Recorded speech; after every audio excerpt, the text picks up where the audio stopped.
Annelle est une étudiante sérieuse et aimante qui, en plus de ses études, est jeune mère au foyer.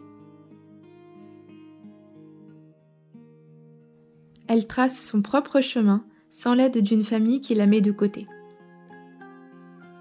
Seule, elle va devoir prendre sa vie en main.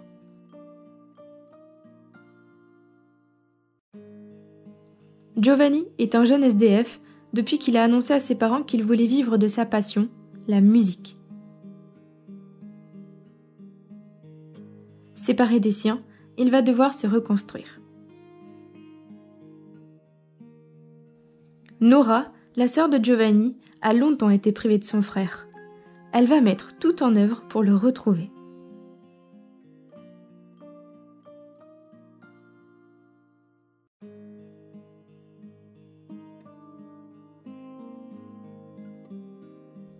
Annelle et Giovanni ne se connaissent pas, mais une simple coïncidence va faire basculer leur existence.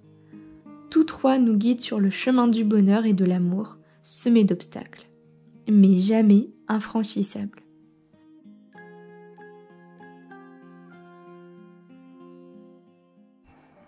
Aloha et bienvenue dans ce nouveau retour de lecture. Aujourd'hui, nous allons parler de L'Enfant de la Seine, écrit par Alison Lascaux. Il s'agit d'une bien belle et mignonne romance contemporaine qui nous est présentée dans ce roman. Mais pas seulement.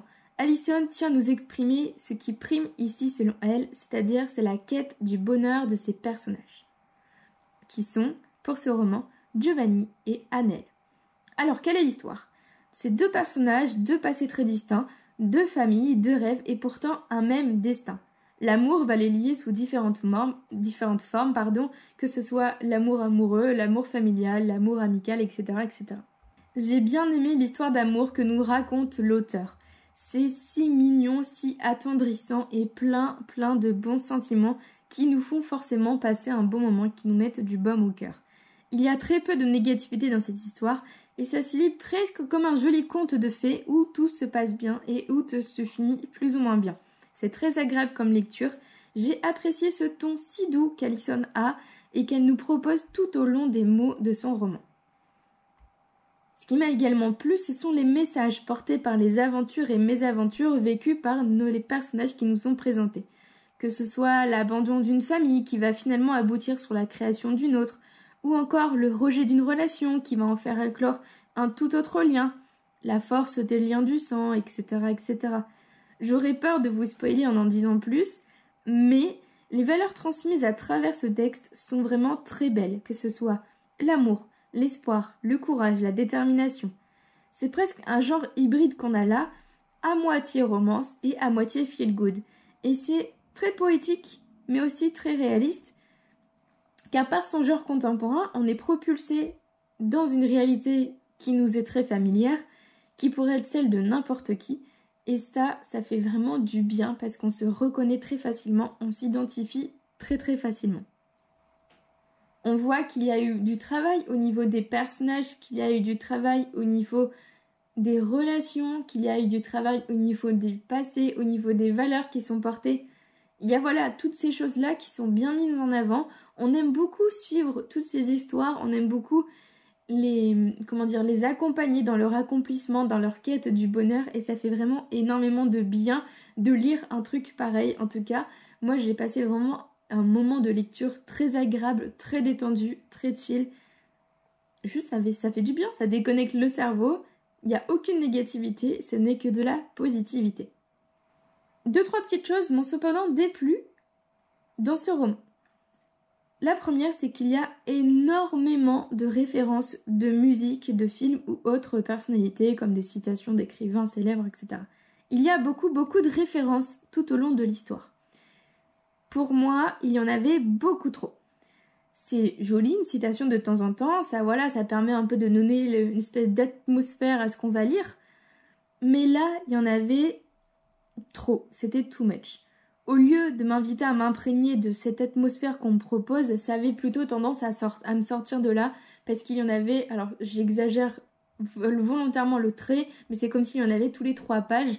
Du coup, ça avait tendance à me sortir un peu du fil narratif dans lequel j'étais emmenée finalement. Et pire encore, vraiment un truc qui m'a complètement distancée du roman pendant un temps, c'est qu'il y a une interruption volontaire de l'auteur au plein milieu de l'histoire. J'étais à fond dans le roman, à fond dans la romance, à fond dans la passion qui était en train de naître entre Giovanni et Annelle, et là, une interpellation directe d'Alison Lasco, alors qu'il explique de très jolies choses. Elle explique vraiment qu'elle met son texte en lien avec diverses notions comme le bonheur, etc. Mais cette interpellation-là, elle apparaît soudainement, en plein milieu de l'histoire. J'ai pas vraiment aimé parce que ça m'a complètement interrompue. J'ai eu du mal à me remettre dans le récit après, tellement j'avais été surprise et pas de manière très agréable. Cette interpellation-là, ces quelques textes, ces explications sont vraiment très chouettes, mais peut-être que ça aurait été plus judicieux de le mettre soit au tout début du roman, soit à la toute fin, mais alors pas en plein milieu parce que vraiment moi ça m'a complètement sorti. J'ai mis quelques temps après à me remettre dans l'histoire et à un peu me chercher où est-ce que j'étais parce que là, ça m'avait un peu tout coupé. En tout cas, globalement, c'est une chouette lecture. C'est une douce histoire romantique si on veut se faire du bien, qui fait rêver, si on veut bien se laisser porter par les sentiments de nos deux personnages principaux sur lesquels nous pouvons très facilement nous identifier. C'est un joli conte de fées que je recommande si vous souhaitez passer un bon moment. Tout doux, tout mignon, tout chill. Si vous aussi vous souhaitez plonger dans l'histoire de l'enfant de la Seine, je vous invite à cliquer sur le lien dans la description et je vous donne rendez-vous la semaine prochaine pour un nouveau retour de lecture. C'était Abby pour le podcast Auto-édition. Salut!